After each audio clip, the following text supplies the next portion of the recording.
Alright guys, Rich here from the RC Network, and this is going to be build update number 2 on my Hot Bodies D413 buggy. This is their 1/10 scale 4-wheel drive buggy.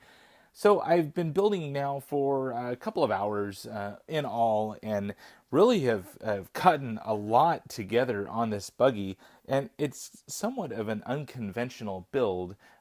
Pretty much you build up a lot of the technical portions, including the diffs, the shocks, the turnbuckles, and then you start working on the chassis, assembling the diff cases, and then onto the triangulated shock towers and the A-arm and the arm mounts. So pretty unique build so far. Definitely different from anything else that I have built here at the RC Network. So went ahead and I'm about halfway through the build now, and ready to start putting the CVDs together on both the front and the rear, and also the front hub carriers, the knuckles, all that good fun stuff. So wanted to go ahead and take a pit stop here, show you guys the progress so far, and show you some pretty unique little features on this buggy.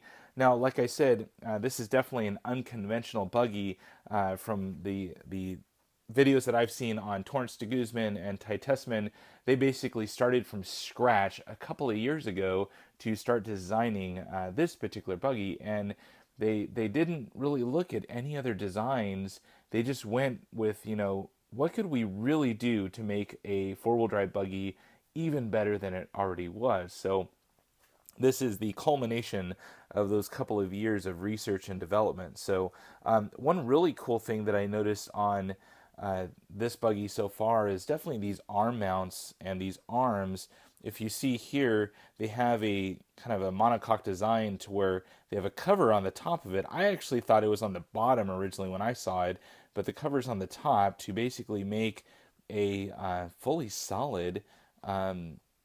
And what that does is basically stiffens the arm, and you can actually get different inserts, including carbon ones, to stiffen it further. So basically just gives you a little bit better feel on the track. So on the underside of the arm, you'll see here, definitely solid once again, so no scuffing or anything, and it'll look really good once it gets on the track and starts getting beat up a little bit. So but really solid design.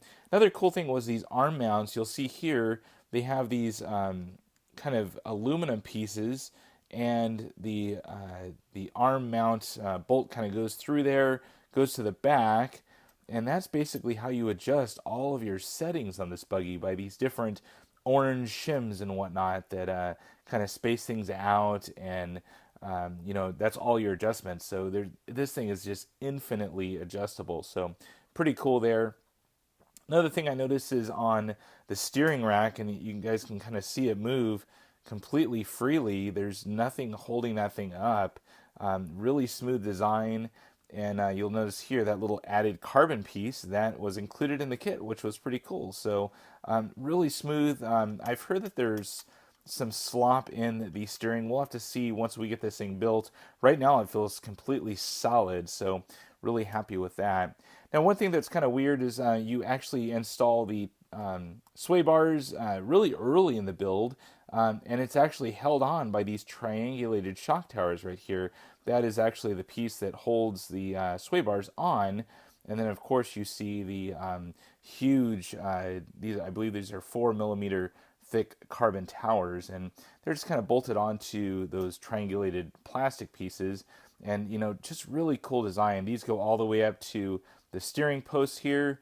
As far as the back, you'll see here it goes from this kind of brace here in the center, and then goes all the way back here once again to the sway bars. So pretty cool design. You got aluminum piece right here for the rear ball stud mount, which is nice. Looks to be stamped aluminum, so it's not machined, which that'll be okay. It's still going to be super tough. So once again, these shocks are just awesome. I mean, really nice feel to them, and it should be a great item on this buggy. So showed you guys this before, but basically the carbon battery tray, you can kind of see it right there, and there's also a centerpiece in there.